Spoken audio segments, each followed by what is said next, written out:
بسم اللہ الرحمن الرحیم۔ السلام علیکم۔ میرا نام مریم ہے۔ میرے شوہر کا صرف ایک ہی بھائی تھا۔ ماں باپ اس کے وفات پا گئے۔ جب میری شادی ہوئی تو ہم گھر میں صرف 3 ہی افراد رہنے لگے تھے۔ رات کو اپنے کمرے کا دروازہ بند کرتی تو دیور باہر سین میں بیٹھا عجیب نگاہوں سے مجھے دیکھتا تو میں شرم سے پانی پانی ہو جاتی۔ ایک رات شوہر گہری نیند میں تھا۔ میری بے چینی بڑھتی جا رہی تھی۔ مجھے اپنے وعدے کے مطابق دیور کے کمرے میں جانا تھا۔ میں ڈرتی ڈرتی دیور کے کمرے میں گئی، لیکن آگے جو منظر دیکھا تو آنکھیں پھٹی کی پھٹی رہ گئیں، کیونکہ وہ دیور پوری تیاری میں بیٹھا اپنے مریم ایک غریب گھرانے سے تعلق رکھتے تھے۔ والدین کے انتقال کے بعد مریم لوگوں کے گھروں کا کام کرتے اپنے گزر بسر کرتے تھے، لیکن اس کے خواب بہت اونچے تھے۔ اس کی سوچ تھی کہ شادی کسی امیر گھر میں ہو اور لڑکا اکیلا ہو، اس گھر میں صرف اس کی حکومت ہو۔ اور ایک دن ایسا ہی ہوا۔ مریم جب بھی بیمار ہوتی تھی تو وہ ایک پرائیویٹ ڈاکٹر سے دوائی لے کر آتی تھی۔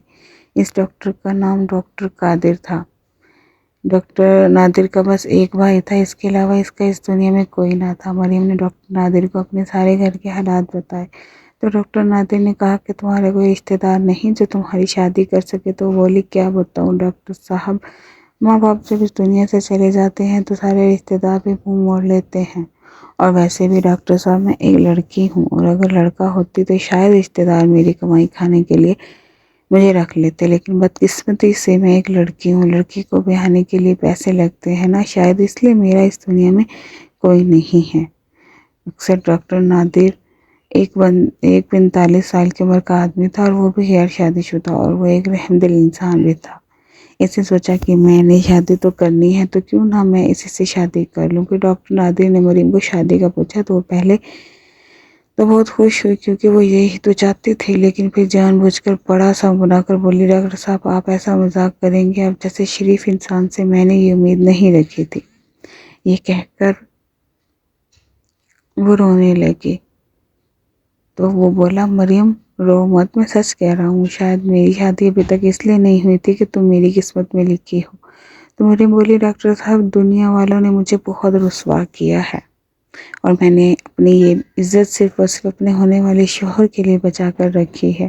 تو ڈاکٹر نادر بولا مریم تو میں وہی ہوں، مریم میں سچ میں شادی کرنا چاہتا ہوں تم سے، اگر سچ ہے تو میں آپ سے شادی کروں گی۔ پھر ان دونوں کی شادی ہو گئی تھی۔ مریم بہت خوش تھی۔ کہاں مریم مٹی کی چھت سے نکل کر ایک بڑی ساری کوٹھی میں آ گئی تھی، جہاں کام کاج کرنے کے لیے نوکر چاکر موجود تھے اور جن کی تمام آسائشیں موجود تھی۔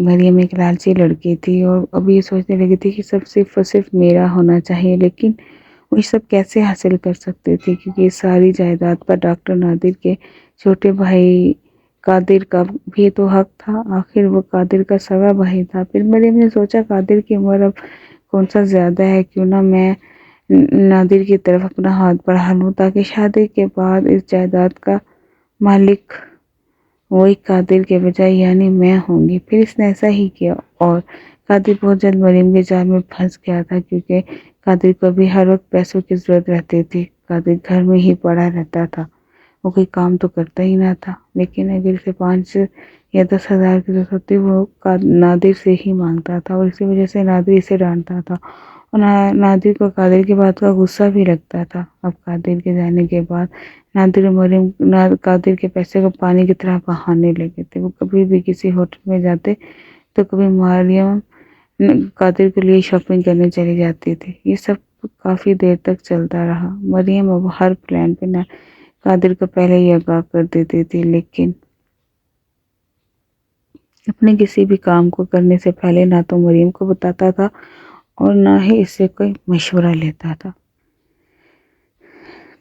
نادر مریم سے بہت پیار کرتا تھا، اس لیے جب بھی نادر قادر کو ڈانٹتا تو مریم کہتی نادر کوئی بات نہیں، آپ کا چھوٹا بھائی ہے، اب اتنا سمجھ ہے، آپ کیوں ہر وقت اسے ڈانٹتے رہتے ہیں، اور ویسے بھی اتنے پیسے اکٹھے کر کے کیا کرنا ہے آپ نے، سب کچھ تو ہے اب ہمارے پاس۔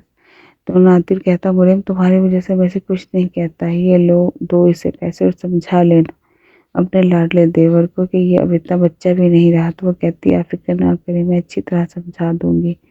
یہ ڈرامہ تقریباً 1.5 سال تک چلتا رہا، اور اس دوران مریم نے جان بوجھ کر نادر کو کئی دفعہ کہا کہ قادر کی شادی کرنی چاہیے، تو قادر کہتا پہلے کچھ کمانے تو صحیح، لڑکی والوں کو کیا کہیں گے کہ لڑکا گھر میں رہتا ہے، تو وہ اسی بات پر خاموش ہو جاتی تھی۔ پھر ایک رات مریم اور نادر اپنے کمرے میں سوئے ہوئے تھے کہ مریم رات کو 3 بجے کے قریب اٹھی اور قادر کے کمرے میں آ گئی۔ نادر اور مریم قادر کو ختم کرنے کا پلان بنا رہے تھے کہ نادر اچانک ہی اٹھ گیا اور مریم کو کمرے سے نہ پا کر کمرے سے باہر آ گیا۔ اس نے نادر اور مریم دونوں کی باتیں سن لی تھی۔ اگلی صبح نادر گھر سے جانے کے لیے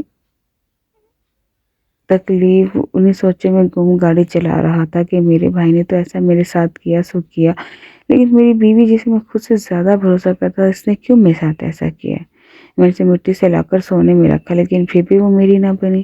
مریم نے ایسا کیوں کیا میرے ساتھ؟ میں اب تم کو طلاق دے دوں گا۔ یہی باتیں سوچتے سوچتے اچانک نادر کی گاڑی کا ایکسیڈنٹ ہو گیا اور 2 گھنٹے زندہ رہنے کے بعد اس کا انتقال ہو گیا۔ مریم اب بیوہ ہو گئی تھی اور وہ اندر ہی اندر سے بہت خوش تھی کہ نادر کے ساتھ شادی کر کے اس کی ساری جائیداد پر اپنا حق جما سکتی ہے۔